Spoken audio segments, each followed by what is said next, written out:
എല്ലാ വർഷവും പോലെ അടിമാലി ക്ലബ്ബിൽ വെച്ച് മൂന്നാർ ഡെസ്റ്റിനേഷൻ മേക്കേഴ്സിൻ്റെ അഡ്വർടൈസ്മെൻറ്റ് വർക്ക് ചെയ്യാനുള്ള ഭാഗ്യം കിട്ടി. മൂന്നാർ അതുപോലെ ആനച്ചാൽ മേഖലകളിലുള്ള റിസോർട്ട് ബേസ് ചെയ്തിട്ട് സുധീഷ് മെമ്മോറിയൽ ട്രോഫി ഇവിടെ അഡ്വർടൈസിങ് വർക്ക് ചെയ്യുവാനായിട്ടുള്ള ഭാഗ്യം സിദ്ധിച്ചു. ദൈവത്തിന് നന്ദി.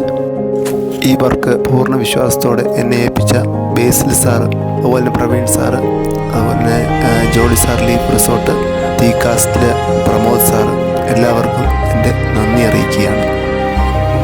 ഈ മത്സരത്തിൽ പങ്കാളികളാകാൻ വന്ന എല്ലാ മത്സരാർത്ഥികൾക്കും മൂന്നാർ ഡെസ്റ്റിനേഷൻ മേക്കേഴ്സിൻ്റെ എല്ലാ ഭാരവാഹികൾക്കും എൻ്റെ നന്ദി അറിയിക്കുകയാണ് ഈ അവസരത്തിൽ.